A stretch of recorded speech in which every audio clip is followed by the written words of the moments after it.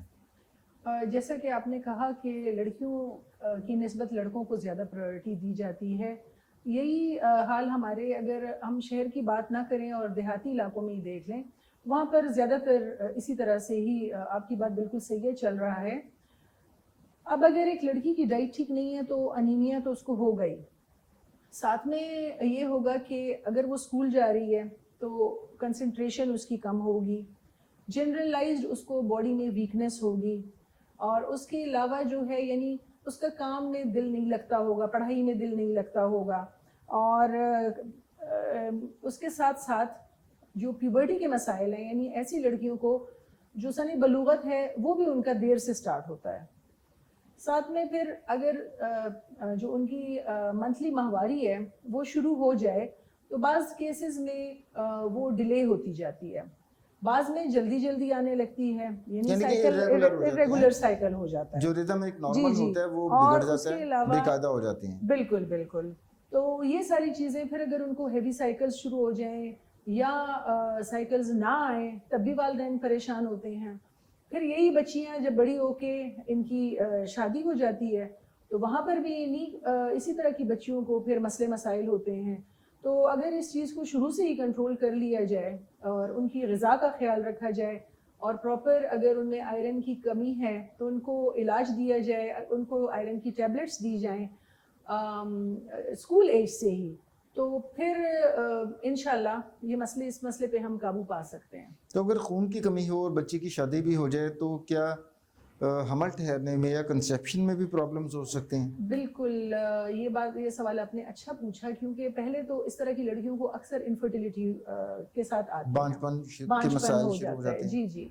اب اگر ہم ان کے بانجپن کا مطلب ان کا مسئلہ حل ہو جائے تو پھر وہ مس کیریجز ان کے ہونے کا خطرہ ہے. پھر اس کے علاوہ حمل کے دوران بچے کی جو گروتھ ہے اس پہ افیکٹ ہوتا ہے, یعنی بچے کی جو گروتھ ہے وہ وقت کے ساتھ ساتھ اپنی ایج کے ساتھ ساتھ نہیں ہو رہی ہوتی, بچہ پیٹ میں چھوٹا رہ جاتا ہے. ساتھ میں اسمال فار گیسٹیشنل ایج, یا پھر بچے کی بالکل ہی گروتھ نہیں ہوتی جس کو ہم انٹرا یوٹرائن گروتھ ریٹارڈیشن کہتے ہیں, بچے کے ساتھ پانی کم ہونے کا خطرہ ہوتا ہے. تو یہ ساری جو علامات ہیں, اور اس کے علاوہ اگر اس طرح کی کنڈیشن ہو جائے تو جب بچہ پیدا ہو جائے گا تو اس وقت بھی ماں کو بھی پرابلم ہوگی. بھی ہو سکتا جی ہے وہ بالکل, بچہ وقت سے پہلے بھی پیدا ڈیلیور ہو گیا اور بہت لو برتھ ویٹ کا بچہ ہوگا. جیسے میں نے آپ کو بتایا کہ بچے کی گروتھ اندر رک بھی سکتی ہے اور بچہ جو ہے وہ لو برتھ ویٹ کا بھی پیدا ہو سکتا ہے.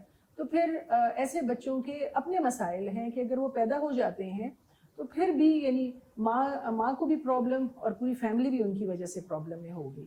اور اگر وقت سے پہلے ہو اور بچے کا وزن بھی بہت ہی کم ہو تو وہ تو میرا خیال ہے کرٹیکل بھی ہو جاتا ہے, اس میں کئی دفعہ ڈیتھ ہونے کا بھی چانس ہوتا ہے. بالکل, بچے کی جو ہے ڈیتھ ہونے کا بھی خطرہ ہوتا ہے, بچے کو پھر ہاسپٹلائزڈ بھی رہ سکتا ہے, NICU میں بھی رہ سکتا ہے, تو اس کے اپنی پھر کمپلیکیشنز ہیں. اچھا ڈاکٹر صاحب, ہمارے یہاں پر ابھی بھی کوالیفائڈ گائنیکالوجسٹ تک جو ایکسیس ہے ہماری خواتین کی وہ بہت کم ہے. شہروں میں تو اب لوگوں میں بڑی اویئرنیس آ گئی ہے کہ دائی سسٹم اور وہ جو ٹریڈیشنل جو لیڈی ہیلتھ ورکرز والا کام ہے وہ تو اب نہیں ہے, کہ اب چاہے امیر ہو غریب ہو لیکن گائنیکالوجسٹ کے پاس جاتے ضرور ہیں لوگ. لیکن ذرا سا آپ بڑے شہر سے ہٹیں اور جو مضافاتی علاقے ہیں وہاں جائیں تو وہاں پر ابھی بھی وہی سسٹم چل رہا ہے کہ پریگننسی ہوتی ہے ان دیہی علاقوں میں, اور ہر گاؤں کے اندر کوئی ایک آدھ خاتون ہوتی ہے جو جسے ہم دائی کہہ سکتے ہیں, جو پریگننسی کا خیال کرتی ہے اور ڈیلیوری بھی کرنے کی کوشش کرتی ہے. اب جب اس کا بلڈ ٹیسٹ ہوا ہی نہیں ہوا, وہاں پر چونکہ سہولیات نہیں ہیں, نہ ہی دائی نے وہ مانیٹر کرنا ہے, تو وہ تو پھر بہت زیادہ کمپلیکیشنز میں آ جاتے ہوں گے کیسز. بالکل آپ نے صحیح کہا. بدقسمتی ہماری پاکستان کے لوگوں کی یہی ہے, بلکہ ہمارے پشاور میں ابھی بھی یہی ہے کہ ہمارے پاس جتنے بھی پیریفریز کے علاقے ہیں, بلکہ ہمارے پشاور سٹی میں پہلے لوگ ایل ایچ بیز کے پاس اور دائیز کے پاس جاتے ہیں. جب وہاں پر کیس خراب ہو جاتے ہیں تو پھر اس کے بعد وہ لوگ گائنیکالوجسٹ کے ساتھ کنسلٹ کرتے ہیں. ہمارے پاس جب مریض آتا ہے تو آلموسٹ اس کے 7-8 منتھس گزر چکے ہوتے ہیں, جس کے بعد انیمیا ان کا دیکھ کے, خون کی کمی دیکھ کے ہم لوگ خود بھی پریشان ہو جاتے ہیں کہ اتنا لو ہیموگلوبن کریں کیا اب اس یعنی کا, ہمارے پاس 5 ہیموگلوبن کے ساتھ یعنی کہ اس سٹیج کے اوپر تو وہ جو ہم علاج دے سکتے تھے وہ سٹیج بھی گزر گئی ہوئی ہے, جو کھانے پینے کی ادویات سے بھی ہو سکتی تھی, ڈائٹ سے پوری ہو سکتی تھی. اس طرح کے سینیریو میں جب بہت ہی کریٹیکل لو ہیموگلوبن ہو تب پھر ہمارے پاس کیا آپشن, انجیکشن دیے جاتے ہیں آئرن کے, یا خون لگانے کی بھی ضرورت پڑ سکتی ہے. جی بالکل. یہاں پر میں آپ سے یہ کہنا چاہوں گی کہ جب ہمارے پاس اس طرح کے مریض آتے ہیں 5 ہیموگلوبن کے ساتھ 6-7 اس طرح سے, تو یہ بہت ہی کریٹیکل اور خطرناک سچویشن ہے جس میں بچے کے ساتھ ساتھ ماں کی اپنی زندگی کو بہت خطرہ ہوتا ہے. جب ایک خاتون ہمارے پاس آتی ہے تو ہم یہ دیکھتے ہیں اپنی روٹین کی پریکٹس میں کہ وہ بیٹھتی ہی کہتی ہے کہ ڈاکٹر صاحب میں بہت زیادہ تھک جاتی ہوں, تھوڑا سا چلتی ہوں میرا سانس پھولنا شروع ہو جاتا ہے اور مجھے چکر آتے ہیں اور بہت زیادہ تھکاوٹ ہوتی ہے, میرا کسی چیز میں دلچسپی نہیں ہے, نہ میرا کھانا پینے کو دل کرتا ہے اور نہ ہی میرا جو ہے مجھے رات کو نیند آتی ہے. تو یہ ساری یعنی پیشنٹ کی ہسٹری سن کے ہی ہمیں پتہ چل جاتا ہے کہ یہ اس کو کتنا زیادہ آئرن ڈیفیشنسی انیمیا ہے. ایسی کنڈیشن میں جب وہ ہمارے پاس 7ویں-8ویں مہینے میں آتے ہیں تو ہمارے پاس وہی بات کہ پھر اورل جو ہے ٹریٹمنٹ دینے کا فائدہ نہیں رہتا. اس سٹیج پہ آ کے چونکہ یہ بھی خطرہ ہوتا ہے کہ وقت سے پہلے پری میچور بچہ پیدا نہ ہو جائے, ہمیں مجبوراً پیشنٹ کو آئی وی آئرن کی طرف لے کے جانا پڑتا ہے, جس میں آج کل کے بہت ہی اچھا سالٹ آیا ہوا ہے آئرن کاربوکسی مالٹوز کا. یہ ایک انجیکشن یا بعض اوقات پیشنٹ کی نیڈ کو دیکھتے ہوئے ہم 2 انجیکشنز بھی ریکمینڈ کر دیتے ہیں, جس سے تقریباً 3 ویکس میں 1.5 گرام ایچ بی زیادہ ہو جاتا ہے. اور اگر ہم ایک ہی انجیکشن کا 6 ہفتے تک انتظار کریں تو 6 ہفتوں میں 3 گرامز ایک انجیکشن سے زیادہ ہو جاتا ہے. تو اس کا فائدہ یہ ہے کہ ایک تو مریض جو اگر ہم بلڈ ٹرانسفیوژن کریں جس کے کافی سائیڈ ایفیکٹس ہوتے ہیں اور مختلف قسم کی بیماریاں اور ریئیکشنز ہونے کا خطرہ ہوتا ہے پیشنٹ کو, تو اس سے بھی بچ جاتا ہے اور ایک سیف سائڈ بھی ہو جاتی ہے. اور سب سے بڑا اس کا فائدہ یہ ہے کہ اس کے جو وہ ہے ریئیکشن کا چانس وہ بالکل مینیمل سا ہے. ہم لوگوں نے اتنا پیشنٹس کو لگائے ہیں لیکن الحمدللہ پہلے کسی زمانے میں مجھے تو اپنی ہاؤس آف کا زمانہ یاد آ گیا کہ پچھلی صدی کی بات ہے اب تو, کہ جب کبھی کسی بہت ایسے مریض کو جس میں خون کی شدید کمی ہوتی تھی اور ہم آئرن لگاتے تھے تو وہ اتنا زیادہ ریئیکشن کرتا تھا کہ وہ ہم کئی دفعہ بہت ڈرتے تھے کہ آئرن ایک تو پینفل بہت ہوتا تھا اور ریئیکشن بھی بہت کرتا تھا. تو اب جدید ادویات یعنی کہ اویلیبل ہیں اور وہ کافی حد تک سیف انجیکشنز ہو چکے ہیں. میں تو کہتی ہوں کہ یہ ایک بلیسنگ ہے ہمارے لیے کہ آئرن کاربوکسی مالٹوز کی طرح ایک نیا سالٹ ہمارے پاس آیا ہے جس میں کہ ریئیکشن ہونے کے چانسز بالکل مینیمل ہیں. بدقسمتی سے اگر کسی کو ایک آدھ پیشنٹ کو ریئیکشن ہو جائے, میں نے اپنی پریکٹس میں کسی کو اس طرح سے ریئیکشن ہوتے دیکھا نہیں ہے. تو میرے خیال میں پھر ہمیں جو ہے بلڈ ٹرانسفیوژن کی بجائے اگر ایک مریض ہمیں 7ویں-8ویں مہینے پہ انیمیا کا اس طرح سے ریسیو ہوتا ہے تو ہمیں آئرن کاربوکسی مالٹوز ہی لگانا چاہیے. ساتھ میں انہیں ڈائٹ کی کریکشن پلس گھر کے لیے پھر ہم انہیں اورل آئرن پہ رخصت کر سکتے ہیں. اچھا ڈاکٹر صاحب, آپ جس ہاسپٹل سے آپ کا تعلق ہے وہاں پر کافی زیادہ مریض آتے ہیں, بہت مقبول ہاسپٹل ہے, پشاور میڈیکل کمپلیکس ہے, تو وہاں پر آپ کو اس طرح کے اتفاقات ہوئے کہ پیریفری سے مریض جو ہے وہ آخری سٹیج کے اوپر آپ کے پاس آیا اور اس کا انیمیا اتنا سویئر ہو چکا ہوا تھا کہ اس خاتون کی ڈیتھ ہو گئی ہو. ایسے کیس ہوا آپ کے ساتھ کوئی؟ اس طرح کے کیسز تو اکثر ہو جاتے ہیں. انسان تو کیا فیلنگ ہوتی ہے پھر؟ تو بہت زیادہ افسوس ہوتا ہے. بڑی بے بسی فیل نہیں ہوتی بہت زیادہ بے بسی کہ فیل اس ہوتی خاتون ہے. کو ہم ٹائملی اگر آئرن مل جاتا؟ ہم لوگ یہی سوچتے ہیں کہ اس ماڈرن دور میں یعنی سائنس کتنی ترقی کر گئے اور دنیا کتنی ترقی کر گئی ہے, اگر پاکستان میں آج بھی انیمیا کی وجہ سے کوئی خاتون مرتی ہے تو یہ ہمارے لیے بہت زیادہ افسوس کا مقام ہے. اور ہمیں اس چیز کو بہتر کرنے کی کوشش کرنی چاہیے کہ جو پاکستان میں آئرن ڈیفیشنسی انیمیا ہے اس کو تو ایٹ لیسٹ ختم کیا جائے. گورنمنٹ کے لیول پہ بھی اس پہ ٹرائی ہونا چاہیے اور ہم لوگوں کو خود بھی کاؤنسلنگ کر کے لوگوں کو اس چیز کے بارے میں ان کو تیار کرنا چاہیے کہ ایک تو برتھ اسپیسنگ ہو تاکہ عورت کو موقع مل سکے کہ اس کی باڈی دوبارہ بلڈ اپ ہو جائے. اب اگر ایک ماں ہی کمزور ہے, اس میں خود خون کی کمی ہے, تو وہ جو بچہ آئے گا اس کے کیا حالات ہوں گے؟ ماں صحت مند ہوگی, تندرست ہوگی تو آگے آنے والا بچہ بھی صحت مند اور تندرست ہوگا. بالکل اسی طرح ہے ڈاکٹر صاحب. اچھا آپ کے پاس اب جب بر وقت ایک پیشنٹ آ جاتا ہے, پڑھی لکھی فیملی ہے اور جسٹ پریگنینسی ہوئی ہے, تو آپ کے پاس آگے اگر اور خون کی کمی ہو تو اس وقت ہمارے پاس ٹریٹمنٹ کی کیا آپشنز ہیں؟ اس وقت بھی کیا انجیکٹیبل دینا ہے ہم نے, یا ہم کھانے والی ادویات سے بھی جو ہے وہ اچھا اس کا انیمیا کنٹرول کر سکتے ہیں؟ اگر بالکل ہمارے پاس جسٹ یعنی انہوں نے پریگنینسی ٹیسٹ کیا یا ان کو الٹرا ساؤنڈ پہ پتہ چلا کہ ان کی پریگنینسی ہے, تو اس وقت ہم ایک جو پیشنٹ ہے اس کو ہم فولک ایسڈ سے سٹارٹ کرتے ہیں. اس وقت ہم آئرن نہیں دیتے. 3 منتھس تک مریض جو ہے وہ فولک ایسڈ کی ٹیبلٹس لے, اور ساتھ میں اگر مثال کے طور پر ایک مریض کو بہت زیادہ وامٹنگ ہے, نوزیا ہوتا ہے, وہ نہیں لے سکتا, تو پھر اس مریض کو ہاسپٹلائز کر کے ہم لوگ اس کا جو نوزیا وامٹنگ ہے, الٹیاں ہیں, وہ کنٹرول کر کے پھر ان کو ہم لوگ فولک ایسڈ پہ ہی گھر بھجواتے ہیں.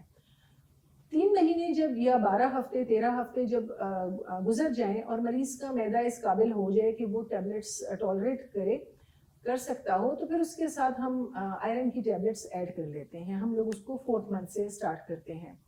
تو شروع کے دنوں میں تو ہم دیکھتے ہیں کہ کوشش یہی ہماری ہوتی ہے کہ انیمیا کی جو ٹائپس ہیں یعنی ہم مائلڈ, ماڈریٹ اور سیویئر میں ڈیوائڈ کر دیتے ہیں. اگر مائلڈ انیمیا ہے تو وہی جیسے میں نے آپ کو بتایا کہ ٹیبلٹ سے ہم دیں گے.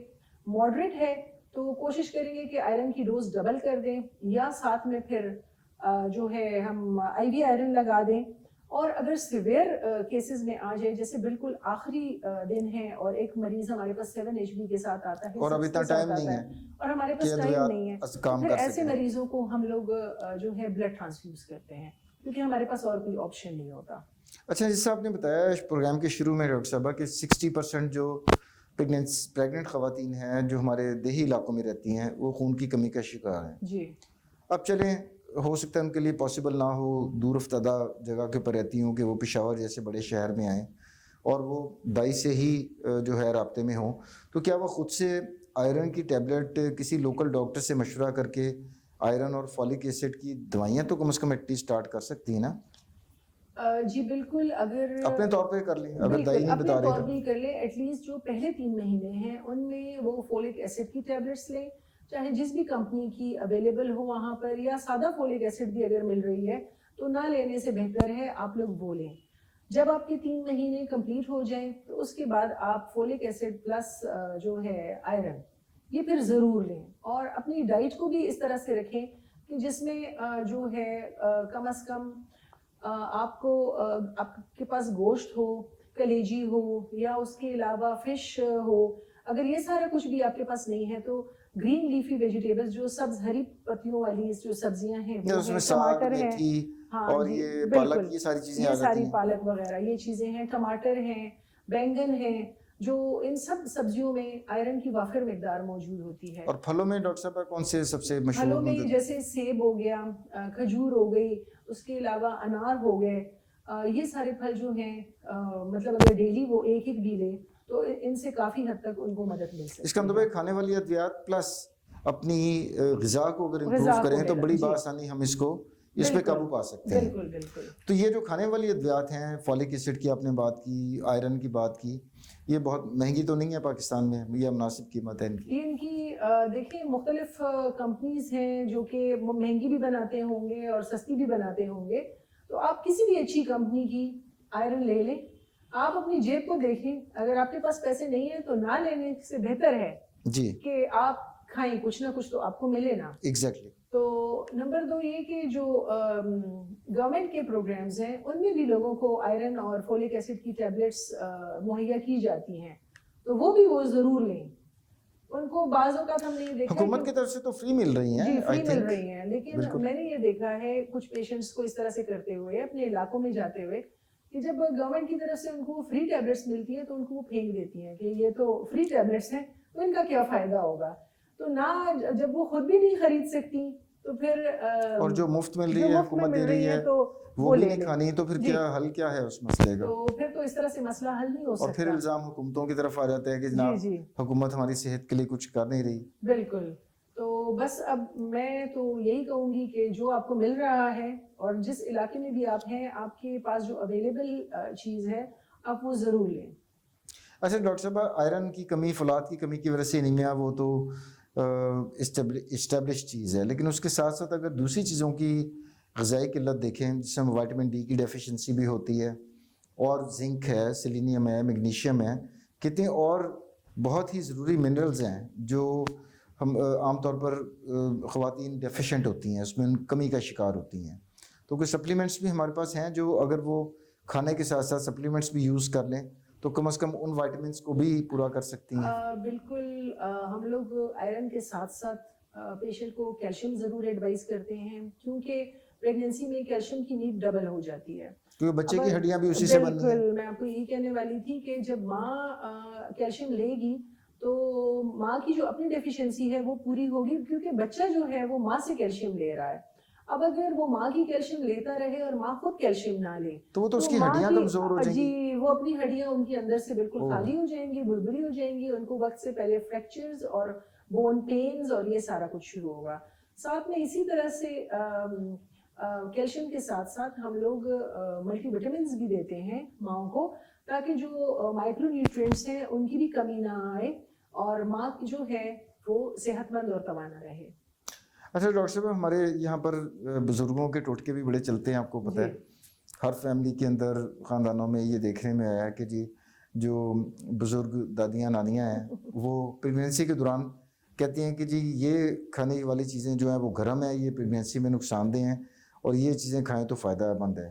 آپ کا کیا ایکسپیرینس ہے اس بارے میں کہ کیا متس کیا پائی جاتی ہیں کہ نہ کھانے پینے کے معاملات میں کیا غلط ایڈوائس دی جاتی ہے ہماری خواتین کو؟ کھانے پینے کے معاملات میں میں صرف یہ کہوں گی کہ جو پہلے 3 مہینے ہیں جس میں ایک عورت کو الٹیاں اور متلی کی شکایت ہوتی ہے، تو اس وقت وہ جو ہے مرچوں والی چیزیں، اچار اور اسپائسی چیزوں سے ان سے پرہیز کریں. جب وہ ان سے پرہیز کرے گی انشاءاللہ 3 منتھس 4 منتھس کے بعد جب ان کا نوزیہ ٹھیک ہو جاتا ہے تو پھر وہ سب کچھ لے سکتی ہے. یہ مطلب اپنی بیلنس ڈائٹ کا ان کو خیال رکھنا چاہیے، جس میں کہ ہمیں سبزیوں کے ساتھ ساتھ پھل اور ان کے ساتھ گوشت کا استعمال بہت ضروری ہے. ساتھ میں انڈا بھی لیا جائے ناشتے میں، دہی لیا جائے، دودھ لیا جائے. تو یہ ساری چیزیں خاص کر جو دیہاتی علاقے ہیں، اگر مثال کے طور پر ان کو مچھلی یا اس طرح کی چیزیں اویلیبل نہیں ہیں تو ان کو جو ہے ان کے تبادل میں دالیں ہیں مختلف، وہ بھی پروٹینز ہیں، بالکل وہ بھی پروٹینز اس میں ہیں، بھی آئرن، مختلف دالوں کا استعمال کر سکتے ہیں جس میں آئرن ہے اور پروٹینز ہیں سارا. تو سبزیاں ہیں ان کے پاس، سبزیاں ان کو ہر ایک میرے خیال میں گاؤں میں بھی ہر ایک اویلیبل ہوتی ہے. تو وہ اگر یہ چیزیں بھی لیں تو ان کی آئرن کی کمی پوری ہو سکتی ہے. اچھا ڈاکٹر صاحب، یہ جو آئرن کی ٹیبلٹس ہوتی ہیں، فولک ایسڈ ایک خاتون کو جب لکھا جاتا ہے تو اس کا کچھ احتیاط کرنے کی ضرورت ہوتی ہے کہ لائک کسی اور دوائی کے ساتھ آپ ممانعت ہو کہ نہیں کھانی، یا کسی لائک دودھ کے ساتھ کچھ ادویات ہوتی ہیں جیسا منع کیا جاتا ہے کہ دودھ کے ساتھ آپ نے یہ نہیں لینا، تو آئرن اور فولک ایسڈ ان کے بارے میں کیا آپ کی رائے ہے؟ کہ آئرن کے بارے میں یہ کہوں گی کہ آئرن جو ٹیبلٹ ہے اس کو کیلشیم کے ساتھ نہ لیں، کیلشیم کے ساتھ نہ لیں، اور دودھ کے ساتھ بھی نہ لیں. اب دودھ بھی کیلشیم ہے تو ایسا ہمیں اپنی روٹین سیٹ کرنی چاہیے کہ اگر ہم ایک ٹائم آئرن لے رہے ہیں تو اگلے ٹائم ہم کیلشیم لیں. یعنی کہ صبح مثال کے طور پر ناشتے کے بعد آئرن کی گولی لے لیں جی اور رات کے کھانے کے ساتھ کیلشیم لیں, ایک ہی وقت میں دونوں نہ لیں, وقت پہ دونوں نہ لیں, اور آئرن کے ساتھ دودھ بھی نہ پئیں. جی, اور کیلشیم جو ہے آئرن کی ایبزارپشن کے لیے لیمن جو ہے وہ بڑا اچھا کردار ادا کرتا ہے. تو اگر ہم وائٹامن سی دے دیں مریض کو, یا ہم وائٹامن سی اویلیبل نہ ہو, ہم لوگ لیمن کا جوس بنا کے پی لیں, تو وہ بھی آئرن کی ایبزارپشن کو بہتر بناتا ہے. اتنا زیادہ پاکستان میں لیمن آیا ہوا ہے کہ فراوانی ہے, ہر ریڈی پہ ہر جگہ پر لیمن ہی لیمن ہوا ہوا ہے. تو کتنی سستی چیز ہے اور قدرتی ہے, اور سمپل آپ نے نچوڑنا ہے, ہلکی پھلکی چینی ڈالنی ہے, تھوڑا سا نمک ڈالنا ہے, اور جہاں بڑا اس کے ساتھ آئرن کی گولی لے لیں آپ, بجائے اس کے کہ آپ کولا ڈرنکس اور اس ٹائپ کی چیزیں پئیں. تو قدرتی چیز بہتر ہے. اور ایک کام اور کرنا چاہیے کہ بعض لوگوں کو عادت ہوتی ہے کہ وہ کھانے سے تھوڑی دیر پہلے چائے پیتے ہیں یا کھانے کے فوراً بعد وہ لوگ چائے پیتے ہیں, جس سے بھی آئرن کی ایبزارپشن, فولک ایسڈ کی ایبزارپشن جو ہے وہ کم ہو جاتی ہے, اور جس سے مطلب وہ کہ آپ کی جو جس مقصد کے لیے آپ لے رہے ہیں تو وہ پورا نہیں ہوتا. تو کم از کم 2 گھنٹے کا وقفہ رکھیں. اگر آپ نے کھانا کھا لیا, آپ نے چائے ضرور پینی ہے, تو پہلے تو چائے کی انٹیک ہی کم کر دیں, اور پھر اگر آپ نے لینی بھی ہے تو کم از کم 2 گھنٹے کا وقفہ رکھیں. اچھا, اور یہ خالی پیٹ بھی لی جا سکتی ہیں یا تھوڑا سا ریئیکٹ کرتی ہیں معدے کے ساتھ؟ دوران کھانے کے بعض مریضوں کو جو ہے اریٹیشن, وہ کہتے ہیں ہمارے معدے کو پرابلم ہوتی ہے, ہمیں جلن ہوتی ہے, تو وہ لوگ کھانے کے دوران لے لیں آئرن کی ٹیبلٹ, یا کھانے کے فوراً بعد لے لیں. اچھا ڈاکٹر صاحب, اب ہم پروگرام کے اختتام کی طرف. میں اور چیز جی پلیز پلیز. میں ایک اور میسج یہ دینا چاہوں گی کہ جو ہمارے دیہی علاقے ہیں اس میں, یعنی میں نے جیسے پہلے کہا کہ مریض جب تک ہمارے پاس پہنچتا ہے تو خون کی کمی بعض اوقات جب بہت زیادہ ہوتی ہے, تو اس کے بعد جو NHVs ہیں, دائیاں ہیں, انہوں نے مریض کو بہت زیادہ آئرن کی ڈرپس لگا کے ہمارے پاس آئی ہوتی ہیں. جب ہم انہیں کہتے ہیں کہ آپ نے آئرن استعمال کیا, تو کہتے ہیں ہاں ہمیں تو وہاں پر 5 ڈرپیں لگی ہیں, 6 لگی ہیں, لیکن پھر بھی خون کی کمی ان کی پوری نہیں ہوتی. تو میں اس وقت یہ پیغام لوگوں کو دینا چاہوں گی, جو خاص کر ہمارے پیریفری میں جو لوگ پریکٹس کر رہے ہیں, کہ آپ جب مریض کا ہیموگلوبن کا ٹیسٹ کرائیں, پہلے ہی وزٹ پہ CBC ٹیسٹ کروائیں, اس کے بعد آپ اس میں ہیموگلوبن دیکھیں. اگر آپ کو HB کم لگ رہا ہے, 7 ہے, 8 ہے, یا جتنا بھی آ رہا ہے, 10 ہے یا 10 سے کم ہے, تو آپ مریض کا ضرور سیرم فیریٹن کا ٹیسٹ کروائیں. سیرم فیریٹن کو آپ دیکھیں, اگر سیرم فیریٹن کم ہے تو پھر تو آپ آئرن کی ڈرپس لگا سکتے ہیں, لیکن اگر سیرم فیریٹن زیادہ ہے اور HB کم ہے تو اس کا مطلب یہ ہے کہ مریض میں تھیلیسیمیا ٹریٹ ہو سکتا ہے. اب ایسے مریضوں کو جو ہماری LHVs ہیں وہ دھڑا دھڑ آئرن جو ہے ان کی ڈرپ لگائی جا رہی ہے, تو آئرن اوور لوڈ کا شکار کر رہے ہیں. جی بالکل, آئرن اوور لوڈ کا, اور یہ چیز ہم بہت فیس کر رہے ہیں. پھر اس کے بعد ہم مریض کو جو ہے جب ان کا پیریفرل سمیئر کراتے ہیں یا پھر ہم HB الیکٹروفوریسس کرواتے ہیں, تو اس میں پتہ لگتا ہے کہ مریض جو ہے اس کو تھیلیسیمیا ٹریٹ ہے, اور جس کو آئرن کی ڈرپ لگنی ہی نہیں تھی, اور غیر ضروری طور پر ایسے مریضوں کو ہم پھر جو ہے خون منتقل کرتے ہیں, بلڈ ٹرانسفیوژن کرتے ہیں. تو میں اس پروگرام کے توسط سے یہ کہنا چاہوں گی کہ CBC کا ٹیسٹ جہاں پر بہت ضروری ہے, اس کے ساتھ ساتھ سیرم فیریٹن پیشنٹ کا ضرور کروایا کریں, تاکہ مریضوں کو غیر ضروری آئرن اوور لوڈ نہ ہو. اب دیکھیں اتنی ٹیکنیکل جو آپ نے ایک نقطہ بتایا ہے, اب یہ ظاہری بات ہے کہ ایک لیڈی ہیلتھ وزٹر یا جو دائی ہے اس کی نہ ایجوکیشن اس کی ہوئی ہے اس لیول کی, نہ اس کے پاس ٹریننگ ہے, تو وہ کیسے اس کو مینیج کرے گی. تو بہتر یہی ہے کہ پریگنینسی جیسی سینسٹیو سٹیج کے دوران آپ ایک کنسلٹنٹ کوالیفائڈ گائنیکالوجسٹ سے رابطہ کر لیں. اور ایک میری فیلنگ جو مجھے آتی ہے خاص طور پر جو دیہی علاقوں میں ہے, لوگوں کی پرسیپشن یہ ہوتی ہے کہ پہلے پریگنینسی کے پہلے 3 ماہ آپ کو پتہ ہے ویزیبلی بھی وہ جو بلج ہوتا ہے جس سے معلوم ہوتا ہے کہ پریگنینسی چل رہی ہے, وہ عام طور پر نہیں ہوتا. تو ایک تاثر یہ ہوتا ہے کہ ابھی تو اس کو ضرورت ہی نہیں ہے, ابھی تو پریگنینسی کے پہلے 3 مہینے ہیں, ٹھیک ہے, اگلے 3 مہینے میں دیکھنا شروع کریں گے, آخری 3 مہینے سب سے زیادہ امپورٹنٹ ہوتے ہیں. میں چاہوں گا اس میتھ کو بھی ذرا آپ ڈی بنک کریں, یہ غلط فہمی بھی دور کریں کہ یہ کتنا امپورٹنٹ ہوتا ہے شروع میں شروع میں کیونکہ آپ کی نیورل ٹیوب اور وہ ساری چیزیں آپ کی شروع میں ہی بن گئی ہیں. سب سے پہلے تو میں یہ کہوں گی کہ اب جب ایک مریض کی جب ماہواری نہیں آ رہی اور اس کے دن اوپر ہو جاتے ہیں تو اب آپ تو سہولت آ گئی ہے, آپ گھر پہ بھی پریگنینسی ٹیسٹ کر سکتے ہیں. جب آپ کی پریگنینسی آپ کو کنفرم ہو گئی تو شروع کے 3 مہینوں میں آپ ڈاکٹر کو ضرور وزٹ کرائیں, اور اس وزٹ میں ایک تو آپ کا روٹین کے جو ٹیسٹ ہیں وہ ہو جائیں گے, دوسرا یہ کہ آپ کا ڈیٹنگ الٹرا ساؤنڈ ہو جائے گا.